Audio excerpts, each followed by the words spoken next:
오늘은 부활하신 그리스도께서 하늘로 올라가신 일, 곧 그리스도의 승천에 대해서 가르치는 하이델베르크 요리문답 46문 이하를 함께 고백하고 배우겠습니다.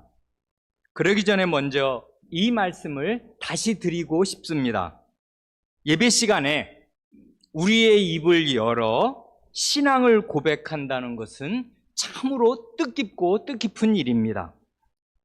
살아계신 하나님께서 예배 자리에 임재해 계시는데 하나님께 온 성도가 마음을 모아서 한 목소리로 저희는 하나님을 이렇게 믿습니다 하고 고백하는 게 신앙 고백 아니겠습니까? 신앙 고백은 말하자면 하나님께 드리는 사랑의 고백이고 애정 고백인데, 애정을 고백해야 할 사람이 입을 다물고 있으면 무슨 고백이 되겠습니까? 그리고 그 고백의 내용이 이 하이델베르크 요리문답이라면 유럽의 개혁교회는 400년 이상을 매주일 이렇게 고백해온 것 아닙니까? 그러니 그 신앙 고백의 역사적인 대열에 오늘 우리도 참여하는 것입니다. 이것이 성도의 교제라고요. 역사를 통하여 흐르는 성도의 교제. 그러니 이것도 참으로 뜻깊은 일이 됩니다. 그러니까 이건 하나님과의 교제요, 성도와의 교제입니다. 우리 교회 헌장의 제일 첫 마디가 우리는 역사를 통하여 흐르는 주류의 신앙과 그 신학을 이 시대에 받은 자로서 이것을 전파하고 또한 다음 시대에 전수할 사명이 있는 교회임을 명심하고 이에 주력한다 하는 것인데요. 이렇게 주력하는 첫걸음이 예배 시간에 부모님들이 자녀와 함께 한 목소리로 같은 신앙을 고백하는 것이 아닌가. 이런 식으로 신앙이 입에서 입으로, 마음에서 마음으로, 세대에서 세대로 전달되는 것 아닙니까? 예배 시간에 신앙을 고백한다는 것은 뜻깊은 것이에요. 그래, 함께 고백하실 그 자리에 함께 고백하시기 바랍니다. 46문을 함께 고백합니다. 하늘에 오르셨고 라는 말로 당신은 무엇을 고백합니까? 답, 그리스도는 제자들이 보는 가운데 땅에서 하늘로 오르셨고 우리의 유익을 위하여 거기에 계시며 장차 살아있는 자들과 죽은 자들을 심판하러 다시 오실 것입니다. 그리스도의 높아지심, 그리스도의 승귀는 그리스도의 부활로 시작해서 하늘에 오르신 일, 곧 그리스도의 승천으로 이어집니다. 그런데 가장 먼저 드리고 싶은 말씀은 이것입니다. 그리스도의 부활하심과 승천하심은 모두 우리를 위한 것이고 우리의 구원을 위한 것이다 하는 사실입니다. 하나님의 말씀은 이 사실을 언어적으로도 아주 매력 있게 가르쳐 주십니다. 곧 하나님의 말씀은 그리스도의 부활을 우리에게 성경의 기록으로 가르쳐 주실 때 그리스도께서, 주어가 중요합니다. 그리스도께서 죽은 자 가운데서 부활하셨다 하고 능동태로도 말씀합니다마는 그보다 훨씬 더 많이 그리스도께서 죽은 자들 가운데에서 일으키심을 받으셨다, 일으킴을 받으셨다고 수동태로도 말씀합니다. 이 그리스도의 부활의 능동태와 수동태, 그리스도께서 자기가 부활하셨다 하는 것도 성경적이고 사실이지만 그리스도께서 수동적으로 일으키심을 받으셨다 하는 것도 성경적이고 사실입니다. 이 둘 사이에 어떤 차이가 있을까요? 그리스도께서 죽은 자 가운데서 부활하셨다 하고 능동형으로, 능동태로 말하면 그리스도께서 자기 자신의 무한한 능력으로 죽음을 이기시고 부활하신 것을 가리킬 것입니다. 그건 틀림없는 사실입니다. 나는 목숨을 버릴 권세도 있고 다시 얻을 권세도 있다. 그리스도께서 그렇게 직접 말씀하셨으니 그리스도는 죽음에서 벌떡 스스로의 권세로 일어날 그런 권세와 그런 능력도 있으셔요. 그렇지만 이런 능력, 죽은 자 가운데서 벌떡 일어나시는 능력은 오직 그리스도 한 분께만 있는 것이지 우리에게는 없지 않습니까? 그러나 말입니다. 그리스도께서 죽은 자들 가운데에서 일으키심을 받으셨다 하고 수동형으로, 수동태로 말하면 어떻게 되는 거예요? 이건 하나님의 능력과 성신 하나님의 능력이 무덤 속에 죽어있는 그리스도에게 작용해서 그리스도를 일으키신 것이고 그때 그리스도께서는 일으키심을 받으신 것입니다. 이것도 틀림없는 사실이에요. 중요한 것은 이렇게 무덤에서 일으킴을 받는 점에서는 그리스도나 신자가 똑같을 것이라는 사실입니다. 그리스도께서 성신의 능력으로 무덤에서 일으킴을 받으신 것과 똑같이 그리스도인들, 그리스도를 믿는 우리 신자들도 성신의 능력으로 무덤에서 일으킴을 받을 것입니다. 그래서 성경은 그리스도의 부활을 말할 때 아주 자주, 그리고 능동형보다 훨씬 더 자주, 더 많이 그리스도께서 일으키심을 받으셨다고 수동형으로 말합니다. 그런데 이제 이 사실을 성경 번역자들이 제대로 인식하지 못한 것 같아요. 그래서 많은 구절들이 그리스도께서 그리스도께서 다시 살리셨다, 살아나셨다 이렇게 번역을 하는데 그걸 실제 성경 기록은 일으킴을 받으셨다, 수동형이란 말입니다. 그런데 이 수동형이 아쉽게도 우리말 번역에는 온전하게 잘 드러나 있지 않아요. 근데 너무나 많은 성경 구절이 그리스도의 부활을 가리키는 성경 구절이 수동태로 되어 있단 말입니다.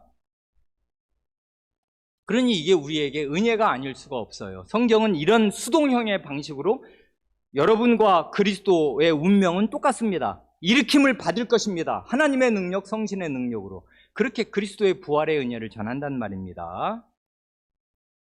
오늘은 그리스도의 부활을 말하는 자리가 아니지 않습니까? 이와 똑같이 말이에요. 이와 똑같이 사도신경에서처럼 그리스도께서 하늘에 오르셨고 하고 능동형으로 고백해도 이건 성경적입니다. 그리스도는 자신의 능력으로 하늘에 올라가신 거예요. 맞습니다. 그렇지만 하나님의 말씀은 그리스도의 승천을 가르칠 때에도 아주 여러 곳에서 그리스도께서 하늘로 올려지셨다 하고 수동형으로 말씀합니다. 왜 그럴까요? 이건 다 이제 이추하시고 추론하실 수 있으시지요.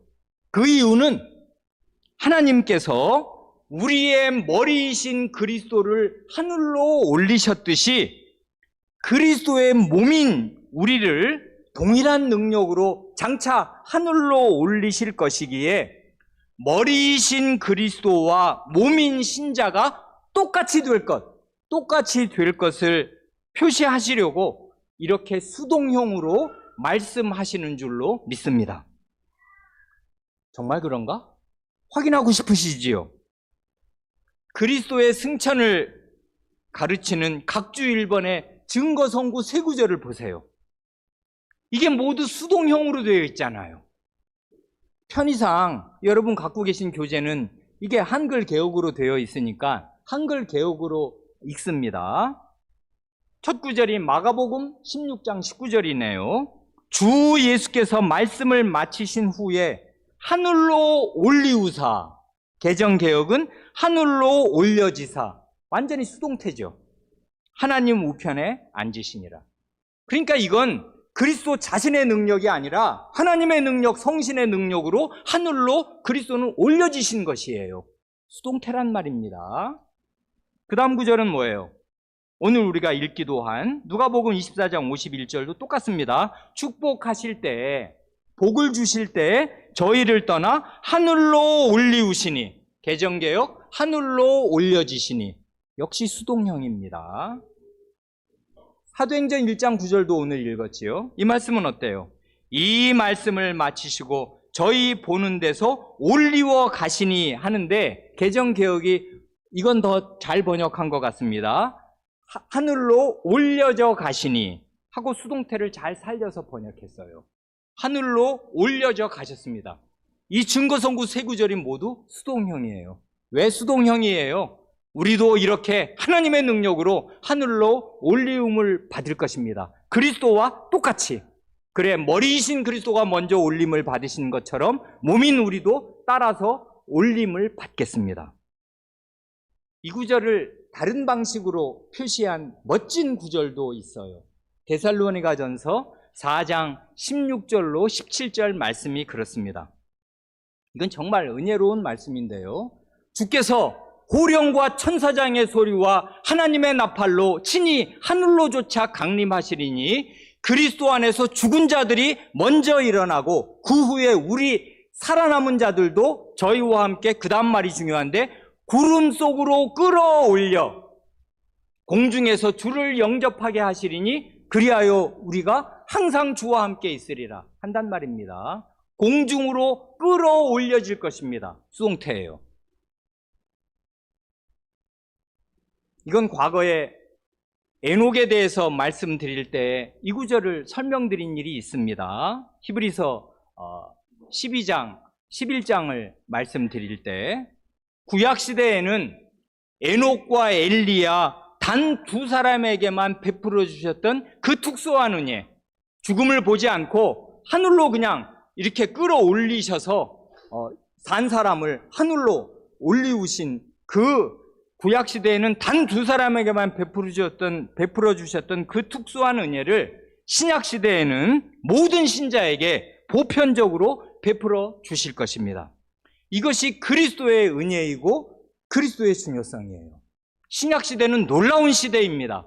모든 신자가, 우리는 다 무명의 신자이지 우리가 뭐 역사에 성경책에 이름을 남기겠습니까? 그러나 신약의 모든 신자는 구약의 모든 신자들보다 더 위대해요. 그리스도가 우리의 머리로 계신단 말입니다. 그래서 그리스도께서 장차 다시 오시는 그날에 우리 모든 신자가 공중으로 끌어올려짐을 받을 것입니다. 승천할 것입니다. 그래서 그리스도와 함께, 주와 함께 영원히 있게 될 것입니다. 이 은혜가 승천의 은혜예요. 모든 신자에게 베풀어질. 그러니까 보편의 반대가 특수잖아요. 구약시대에는 이런 은혜를 특수한 개별 두 사람에게만 베푸셨지만 신약시대에는 이 은혜를 보편적인 신자 모두에게 베푸신다는 말입니다. 첫째로 말씀드릴 것은 그리스도의 부활과 그리스도의 승천이 우리 신자를 위한 것이고 신자의 구원을 위한 것이다. 그게 언어적으로도 아주 명백하게 굉장히 매력적으로 표현되어 있다. 성경은 그걸 말씀드린 것이고, 둘째로는 그리스도께서 왜 하늘로 가셔야 했는가, 그리스도의 승천이 왜 꼭 필요했는가를 한 가지만 말씀드리고 싶습니다.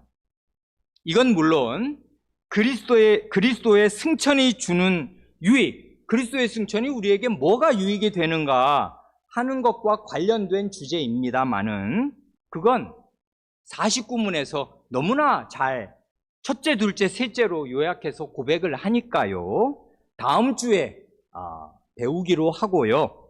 오늘은 우선 이 49문에서 가르치는 승천의 유익과는 조금 다른 측면에서 그리스도의 승천이 우리의 완전한 속죄를 위한 것이다 하는 측면에서 이 승천의 필요성을 성도 여러분께 말씀드리고 싶습니다.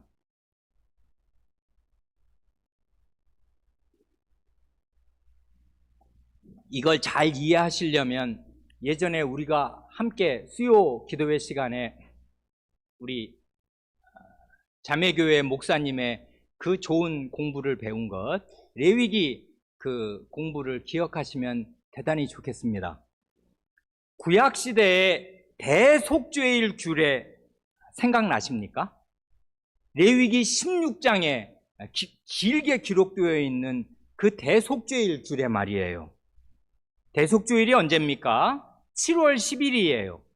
7월 10일이 되면 온 이스라엘, 그날 하루는 정말 금식하는 구약의 아주 공식적인 금식일입니다. 먹으면 안 되고 이제 온 백성의 죄를 그날 싹 다 말하자면 씻는, 하나님 백성의 모든 죄가 청산되는 중요한 날입니다. 속죄일, 대속죄일 7월 10일.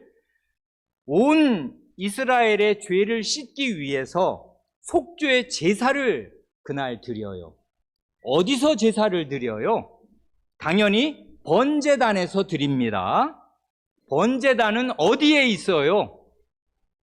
성전 안에 있어요? 성전 밖에 있어요? 어린아이들. 모르면 안 되지요. 제단은 성전 밖에 있어요. 물론 성전이라는 큰 울타리 안에는 있지만 건물 안에 이 번제단이 있어서 불 태우고 그러면 안 되잖아요. 그 연기를 어떻게 건물이 이런 데서 여기 양 한 마리 태우고 소 한 마리 태우면 여기 연기가 가득하면 우리가 어떻게 살아요? 그러니까 제단은 성전 뜰에 있는 거지 않습니까? 성전 마당에, 성전 뜰에 제단에서 수소도 잡고 수염소도 잡고 그 속죄일의 제물을 잡습니다. 그러면 이 성전 뜰의 제단에서 대속죄일의 제물을 하나님께 바치면 그것으로 끝나나요? 아닙니다. 안 끝나요. 두 가지 절차가 더 남아 있습니다. 근데 이건 성전 안에서 이루어지는 것인데 성전 뜰에서 그 바친 이 번제단의 제사와 아주 긴밀하게 연결된 것이에요. 첫째로 남은 두 절차가 뭔가 하면 대제사장이요, 이 제단에서 바쳐진 속죄 제물의 피를 가지고서 성전 안으로 들어가서 지성소의 언약궤 뚜껑 이름이 뭐예요? 속죄소잖아요. 속죄소. 죄를 속하는 곳. 지성소의 휘장 안으로 들어가서 그 속죄소, 언약궤의 뚜껑 위에 이렇게 사면에 거기 뚜껑에 뿌린단 말입니다. 7번을. 또 하나가 있어요. 둘째로는 대제사장이 이 제단의 아마 수출 말이에요. 제단에 그 불태운 나무에 숯이 있을 거 아니에요. 그 제단의 불을 자기 향로에 담고 또 향로를 들고 자기 두 손에 그 향을 가득 들고서 속죄소로 나아가요. 속죄소로 나아가서 거기서 이 향로, 제단에 불을 담은 향로 위에 이 향을 뿌려서 향 연기가 속죄소를 가득 덮게 만듭니다. 그래야 네가 죽지 않을 것이다. 죽음을 면하라 해서 그날 이루어지는 일을 보면 제단에서 속죄 제사가 드려지고 속죄 제사의 피를 가지고 이 속죄소인 지성소 안으로 들어가는 일이 있고, 그리고 그와 함께 이 지성소의 속죄소를 이 향연기로 가득 가리는 그런 두 가지 일이 덧붙어 있습니다.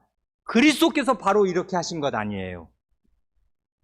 먼저 십자가를 제단으로 삼고서 자신의 몸을 제물로 삼아 피를 흘리셨습니다. 이건 성전 밖에서 이루어지는 일이죠. 말하자면 성전 건물 밖에서 골고다를 제단으로 삼아서 그리스도께서 자기의 피를 흘리셨어요. 다음으로 그리스도께서는 우리의 대제사장으로서 자신의 피를 가지고, 그건 제물이니까 자신의 피를 가지고서 하늘의 지성소로 들어가시고 우리의 속죄를 위하여 기도하십니다. 분향은 기도니까요. 그래, 그리스도께서 자신의 속죄의 피를 가지고 하늘의 지성소에 들어가시고 우리를 위해서 기도하심으로써 이 속죄의 일이 완수되는 것이에요. 그래야 우리의 죄가 완전히 해결되는 것입니다. 그러니 그리스도의 십자가의 제사와 그리스도의 부활과 그리스도의 승천은 한 묶음이에요. 패키지입니다. 이게 함께 이루어져야 하는 것인데, 이게 구약에 말하자면 대속죄일의 그 규례에 나타나 있는데 그리스도께서 이 일을 아주 거룩하게 이루시는 것입니다. 그래서 이런 대속죄일의 규례를 잘 이해하면 히브리서 9장과 8장이 조금 더 잘 이해됩니다. 히브리서 9장을 함께 보시면 좋겠습니다. 히브리서 9장 24절 말씀이 이렇습니다. 먼저 11, 12절을 보면 좋은데 11, 12절의 바탕 위에서 히브리서 9장 24절을 읽으면 이래요. 그리스도께서는, 히브리서 9장 24절, 그리스도께서는 참것, 실체의 그림자인 손으로 만든 성소에 들어가지 아니하시고 바로 그 하늘에 들어가사 이제 우리를 위하여 하나님 앞에 나타나시고 하지 않습니까? 여긴 지금 참것과 그림자, 실체와 그림자를 대조하잖아요. 참것은 뭐예요? 하늘의 지성소예요. 하늘의 성소, 하나님 앞. 그리고 그림자는 뭐예요? 손으로 만든 이 건물로서의 성막과 성전. 근데 그리스도는 이 땅의 성전에, 지성소에 들어가신 것이 아니고 바로 그 하늘, 참것, 실체인 그 하늘의 지성소에 들어가셔서 우리를 위하여 하나님 앞에 나타나신다. 그래, 이제 한 장을 더 앞으로 넘기셔서 히브리서 8장 1, 2절과 4절을 마저 읽으면 이게 더 뜻이 살아나겠습니다. 지금 우리가 하는 말의 요점은 이 히브리서 저자가 지금 뭘 말하려고 하는 거냐 하면 이러한 대제사장이 우리에게 있다는 것이라. 어떤 대제사장을 말해요? 그는 하늘에서 지극히 크신 이의 보좌 우편에 앉으셨으니 2절 말씀이 중요한데 성소와 참 장막에서 섬기는 이시라 한단 말입니다. 이때 성소는 어디를, 아까 9장에서 먼저 봤지 않습니까? 이건 땅에 있는 성소에서 섬기는 대제사장이 아니에요. 그리스도는 땅에 있는 성전에는 성전 앞뜰에만 가시지 성전 안에 들어가서 제사장의 일을 하신 일이 없단 말입니다. 하늘 성소와 참 텐트, 참 성막, 진짜 성막, 본체인, 실체인 참 성막에서 섬기셔요. 누구를 섬기셔요? 대제사장이 섬기는 대상은 첫째로는 하나님이며 동시에 자기 백성입니다. 그래, 대제사장이 하늘 성전에서 하나님을 섬기시고 자기 백성을 섬기셔요. 그래 4절이 뒤따라 붙지 않습니까? 예수께서 만일 땅에 계셨더라면 제사장이 되지 아니하셨을 것이니 이는 율법을 따라 예물을 드리는 제사장이 있음이라 한단 말입니다. 예수님께서 이 땅에 계속 부활하신 다음에 계속 계시면 어떻게 되는 거예요? 그러면 제사장이 안 되셨을 거라고요. 이 땅에서는 율법을 따라 드리는 성전의 제사장이 이 땅에 있잖아요. 예수님은 그런 제사장 아니란 말입니다. 참 제사장, 하늘의 제사장이 되시려고 하늘 성소에 들어가신 거예요. 그러니 승천을 하셔야 됩니까? 안 하셔야 됩니까? 당연히 하셔야 돼요. 하셔야 이 속죄 제사의 마지막 절차가 끝나는 것이고 하늘의 지성소에 들어가셔야 우리의 속죄가 완결되는 것이에요. 그리고 거기에서 기도하신단 말입니다. 그리스도의 기도가 그 하늘 속죄소를 가득 채워요. 그래, 우리는 정말 우리의 모든 죄는, 우리의 모든 그 더러운 것, 불결한 것, 용서받을 수 없는 모든 죄는 그리스도 안에서 용서받습니다. 그리스도의 이 대제사장의 확실한 사역으로 말미암아 그분의 제사와 그분의 기도로 말미암아 우리의 죄는 반드시 용서받습니다. 그래, 그리스도가 승천하셔야 된다고요. 이걸 히브리서는 구약을 배경으로 이걸 아주 설득력 있게 논증한단 말입니다. 46문의 답을 보면 이렇지 않습니까? 이건 제가 46문을 설명한 게 아니고 승천이 우리의 구원을 위한 것이 된다. 근데 승천의 유익이 뭐냐? 우리의 속죄를 위해서도 승천은 굉장히 중요한 거지 하는 거를 지금 히브리서와 레위기 16장의 대속죄일 규례를 들어서 말씀드린 것입니다. 이제 본격적으로 46문은 이것입니다. 그리스도는 제자들이 보는 가운데 땅에서 하늘로 오르셨고 우리의 유익을 위하여 거기에 계시며 장차 살아있는 자들과 죽은 자들을 심판하러 다시 오실 것입니다. 합니다. 여기 있는 말들이 다 중요하잖아요. 제자들이 보는 가운데, 이 말이 아주 중요해요. 증인이 있다 이것입니다. 이건 그냥 꿈속에서 된 일이 아니고 전설 속에 떠도는 이야기가 아니에요. 증인들이 있어요. 그걸 뚫어지게 본 사람들이 있단 말입니다. 그러니까요. 그런데 여기 사도행전 1장 11절, 오늘 우리가 본문으로 읽은 말씀과 연결해서 이해하면, 그리고 여기 46문의 답의 맨 뒷부분이 그러잖아요. 장차 살아있는 자들과 죽은 자들을 심판하러 다시 오실 것입니다. 그리스도의 승천과 재림은 패키지예요. 묶여 있어요. 하늘로 올라가신 그대로 다시 내려오실 것이에요. 그래서 사도행전 1장 11절이 그렇게 말하지 않습니까? 이 예수는 하늘로 가심을 본 그대로 다시 오실 것이다 하고 천사가 그렇게 말해 주었단 말입니다. 그러니 그리스도의 그 승천 장면을 부활하신 영광스러운 몸으로 하늘로 올라가신 그 모습을 본 제자들이 있었는데, 그것과 똑같이 이제 온 천하의 모든 사람은 그리스도께서 재림하시는 그날에 제자들이 하늘로 올라가신 그리스도를 본 그 모습 그대로의 그 영광스러운 예수님, 아마 그때보다 훨씬 더 영광이 더 있겠습니다. 왜냐하면 하늘의 모든 천만 천사들을 다 데리고 오실 거니까 그 영광은 이루다 감당할 수가 없을 것인데, 그 영광스러운 그리스도께서 올라가신 그 모습 그대로 다시 오실 것을 여기서 말합니다. 가운데 있는 말이 이러잖아요. 우리의 유익을 위하여 하늘에 계신다 하고 말합니다. 그러니 우리의 유익을 위해서 하늘에 계신다는 말이 뭔가, 그걸 이제 나중에 다음 주에 살펴볼 49문에서 아주 차곡차곡 잘 고백하니까 그때 가서 잘 배우기로 하는데요. 이게 아주 매력 있어요. 그러니까 이 요리문답 작성한 이 젊은 목사들은 전에 말씀드린 대로 대단히 목회적이란 말입니다. 회중의 안녕과 복지, 영적인 복지를 늘 마음의 중심되게 생각하고 있어요. 그래 정말 사도신경 전체의 구조가 그렇고요. 사도신경은 하나님의 독생자, 하나님의 그 아드님이 우리 주요 예수요 그리스도시다. 이건 전부 우리와 관계에서 은혜를 전달하는 직함이요 이름이지 않습니까? 예수 그러면 그게 우리 죄에서 구원하실 분으로 이름 받으셨어. 그리스도 그러면 그게 우리의 대표자요, 우리의 중보자요, 우리의 구원자라는 직함이야. 그리고 그분이 우리의 주인이셔. 이게 우리의 구원이란 말입니다.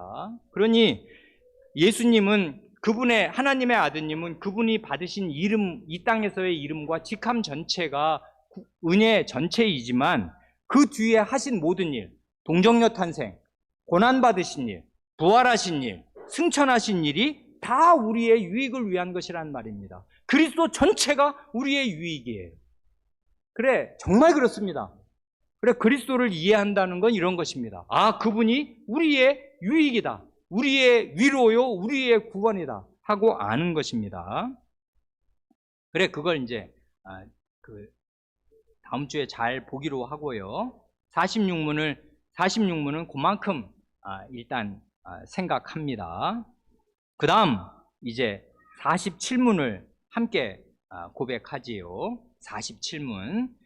그렇다면 세상 끝날까지 우리와 함께 있으리라는 그리스도의 약속은 어떻게 됩니까? 답. 그리스도는 참 인간이고 참 하나님이십니다. 그의 인성으로는 더 이상 세상에 계시지 않으나 그의 신성과 위엄과 은혜와 성신으로는 잠시도 우리를 떠나지 않습니다. 질문이 참 좋지요. 왜 좋은가 하면요, 이 질문은 그리스도의 말씀을 철석같이 아주 곧이곧대로 믿는 사람의 질문이지 않습니까? 어떤 말씀이요? 오늘 아침에 우리가 주의 깊게 생각하였던 그 말씀, 마태복음 28장 그 맨 마지막 절의 말씀 말이에요. 내가 세상 끝날까지 너희와 항상 함께 있으리라 하고 약속하신 말씀이 분명히 있지 않습니까? 그럼 함께 계시겠다고 약속하신 그리스도께서 그 약속을 입에서 내시자마자 이 땅을 떠나서 천리만리 먼 저 하늘로 가셨으니 이건 이율배반이요 앞뒤 모순이 아닌가 하고 지금 묻는 거지 않습니까? 아니, 함께 내가 너희와 세상 끝날까지 함께 있겠다 그러면 함께 계시면 될 거 아니에요. 근데 왜 떠나시냔 말입니다. 이 모순, 앞뒤 모순, 이건 정말 이율배반이죠. 떠나는 것과 함께 있는 것은 같이 있을 수 없는 건데, 정반대인데, 말씀을 하시고 그 말씀과 정반대되는 행동을 하셨어요. 그러니 이걸 어떻게 이해를 하면 좋겠냐 하고 지금 묻지 않습니까? 좋은 질문이 좋은 답을 만났습니다.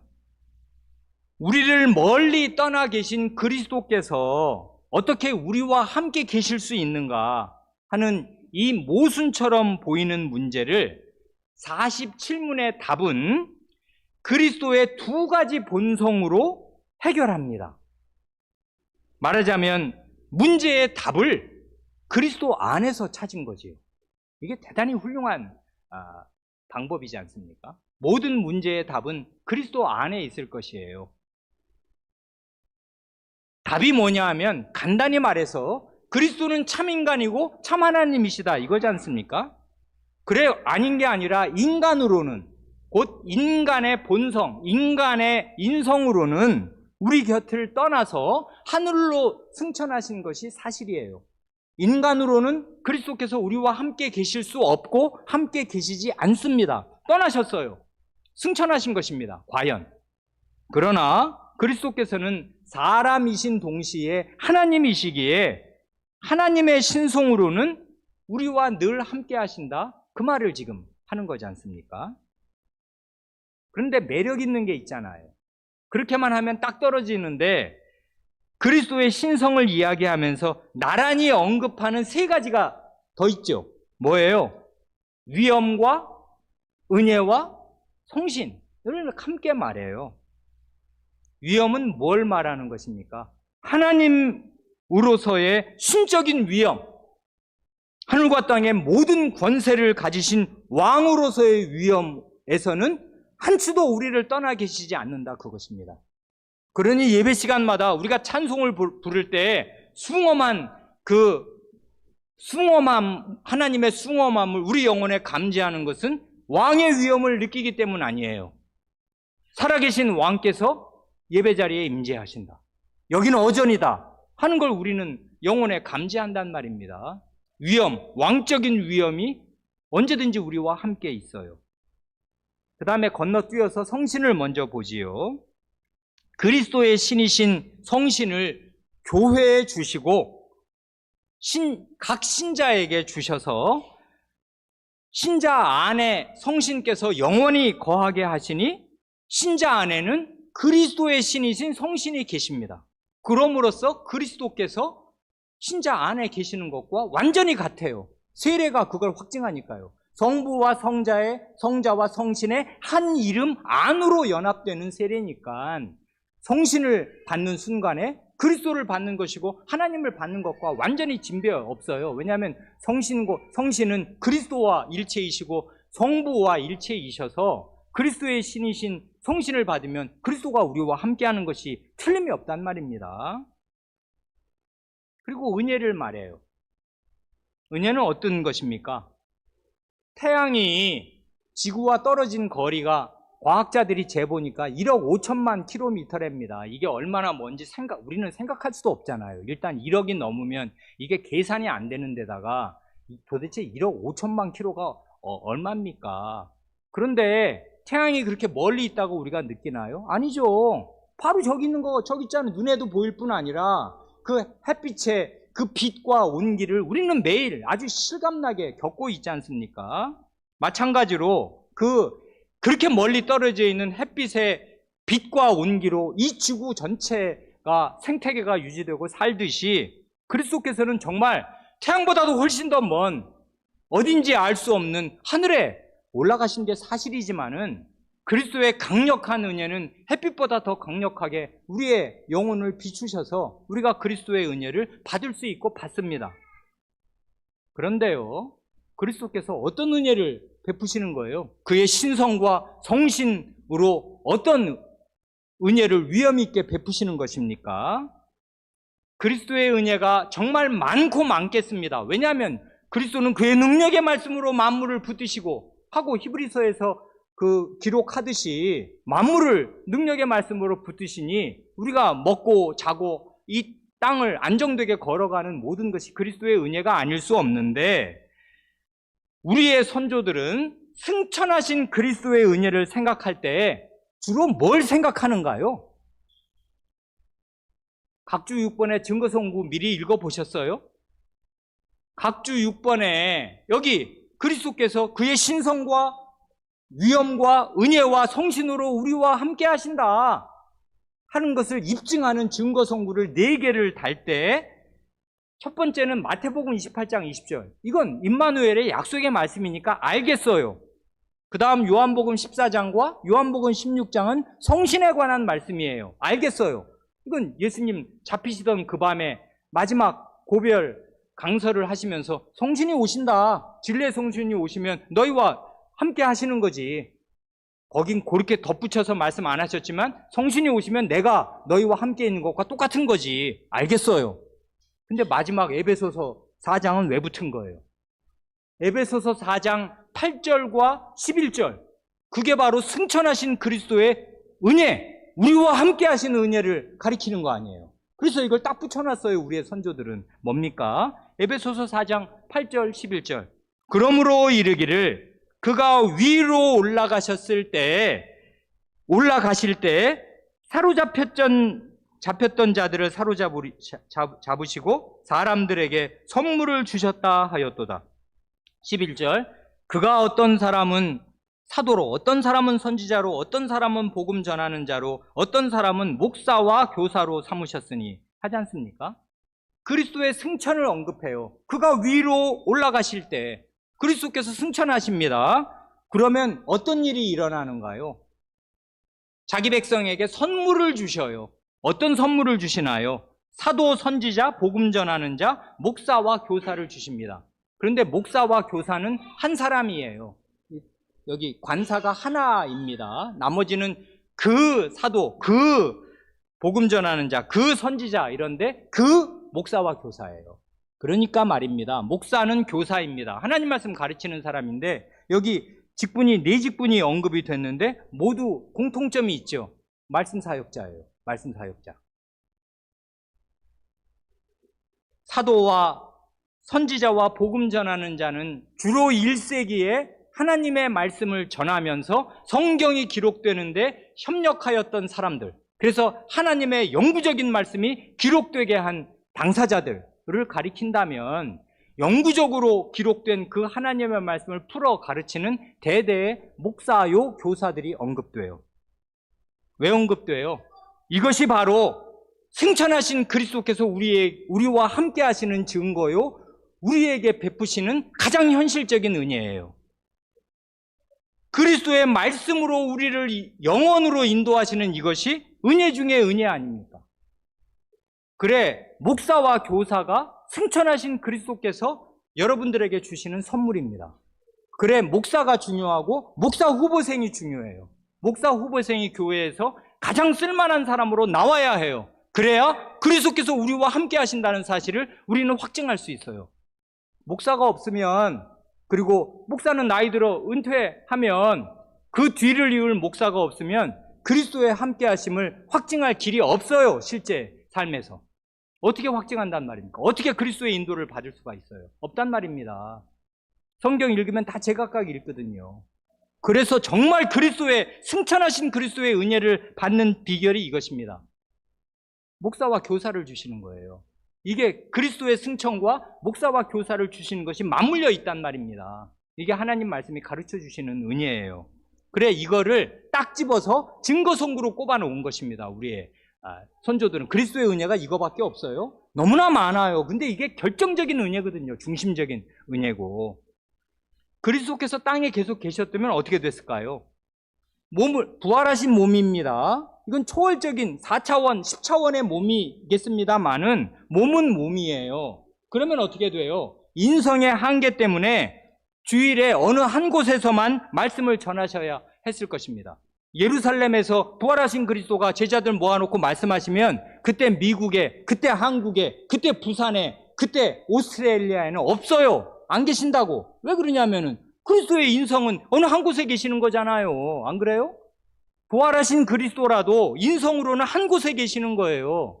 그러니 승천하시면 근데 어떻게 돼요? 승천하셔서 하늘로 가시면 전 세계에 성신을 보내시고 자기 백성에게 자신의 말씀을 전할 자신의 사자들을 전 세계에 세우시면서 성신으로 그들에게 말씀을 공급하셔서 그리스도의 말씀이 지구 전 곳곳에 매주 동시에 전파되게 하신단 말입니다. 그래서 교회가 몇 군데예요? 도대체 우리나라만 해도 교회가 몇 군데며 전 세계면은 이 주일에 예배가 얼마나 많이 드려지는데 그 모든 곳에 그리스도께서 은혜로 말씀으로 함께 하셔요. 어떻게 해요? 승천하심으로써 위로 올리신 그리스도께서 자신의 사자들을 성신으로 세우셔서 말씀을 전하시니 이게 승천의 은혜의 가장 결정적인 은혜란 말입니다. 그래서 이 증거성구와 이 요리문답 본문을 붙여서 이해하시면 아주 좋아요. 이게 목사는 시간이 없으니까 한 시간에 모든 증거성구를 다 다룰 수가 없잖아요. 그러니까 겨우 한두 구절 보고 지나가는 것입니다만은 이게 아침에 일어나서 요리문답 한 본문 읽고 소리내어 낭독하고 고백하고 증거성구도 읽어보세요. 이게 왜 증거성구가 되나? 왜 달라붙은 거야 여기? 왜 어떤 말씀에서 이런 고백을 하게 된 거야? 하는 걸 붙여서 이해해 보세요. 그러면 이 요리문답을 작성한 그 사람들의 믿음과 동질의 믿음을 갖게 될 겁니다. 마지막 48문을 간단히 한 말씀만 드리고 마치겠습니다. 48문 같이 고백하지요.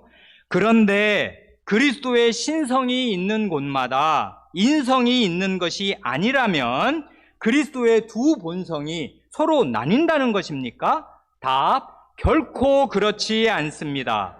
신성은 아무 곳에도 갇히지 않고 어디나 계십니다. 그러므로 신성은 그가 취하신 인성을 초월함이 분명하며 그러나 동시에 인성 안에 거하고 인격적으로 결합되어 있습니다. 이 48문은 그리스도의 두 본성을 좀 더 깊이 묵상합니다. 그럴 필요가 시대적으로 있었습니다. 말하자면 이 48문답에는 그 시대에 지문이 찍혀 있는 셈이 됩니다. 개혁교회는 로마교회 화채설이나 루터교회 공제설의 오류를 피해야 하였습니다. 화채설과 루터교회 공제설의 공통점은 그리스도의 인성을 땅에 끌어내리는 것이에요. 여기 있다 그리스도. 있고 말고 그리스도가 여기 성찬상에 계시지 없긴 왜 안 계셔?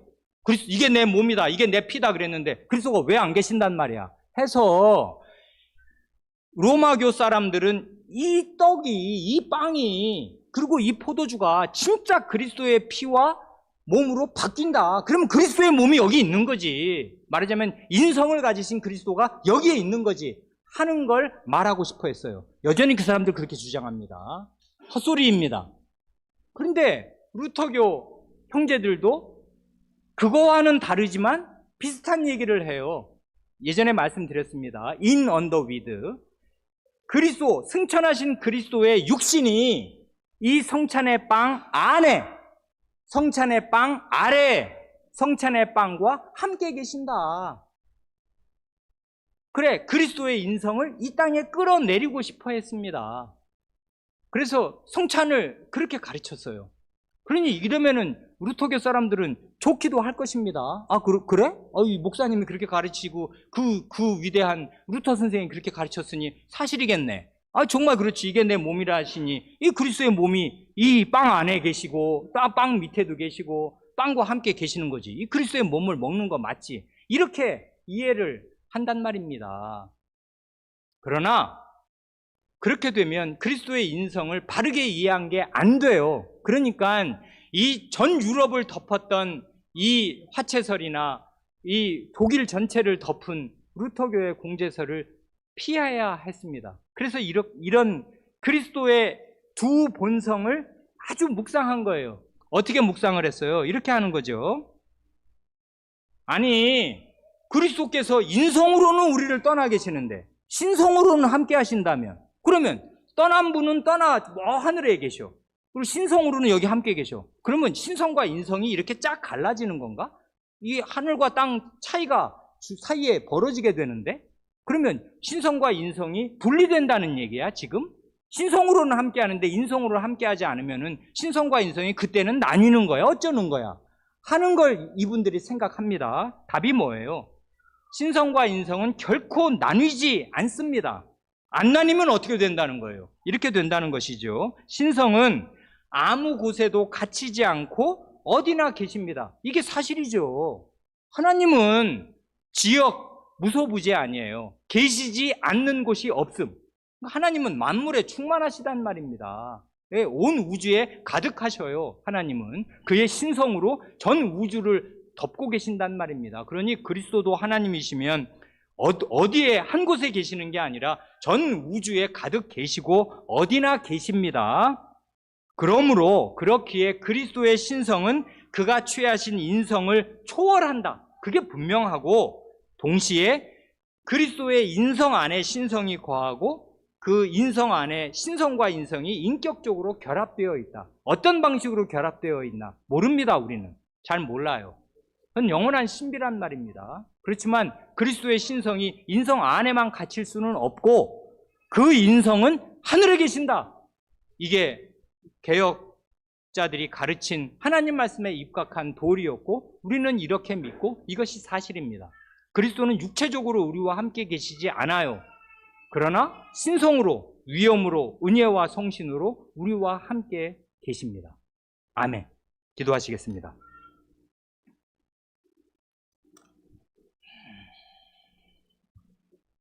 하나님 아버지,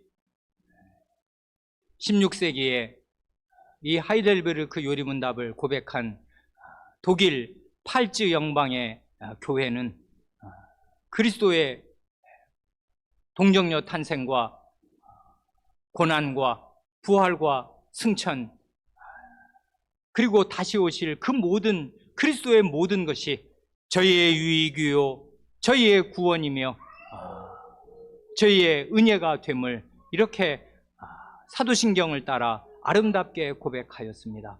그러므로 주님, 이 그리스도의 복음이 저희 슬픔에 잠기고 어려움에 처한 저희 각 교인들, 저희 각 교우들의 마음에 울려 퍼지게 하여 주셔서 이 인생길을 걸을 때에 정말 진창을 걷는 것과 같고 비명이 쏟아져 나올 것 같고 슬픔과 괴로움이 날마다 저희를 찾아오고 육체적인 고통과 정신적인 고통이 저희를 짓누르지만 이 그리스도를 저희의 구주로 모신 사람들다우게 그리스도의 부활의 복음, 승천의 복음, 십자가의 복음, 동정녀 탄생의 복음에서 힘과 지혜와 위로를 얻어서 그리스도 전체가 저희의 유익이요 구원임을 마음에 확신하여 이 모든 어려움을 이기고 나아갈 힘을 그리스도 안에서 발견할 수 있게 하여 주시기를 구합니다. 그러기 위하여 그리스도의 복음을 계속 저에게 가르쳐 주시고 이 사도신경, 교회가 거의 2000년을 고백해온 이 보편교회의 신조가 얼마나 위력 있고 얼마나 깊은 내용을 담은 것인가를 저희 영혼으로 더욱 감지할 수 있게 하여 주시기를 구합니다. 우리 구주 예수님의 이름으로 기도합니다. 아멘.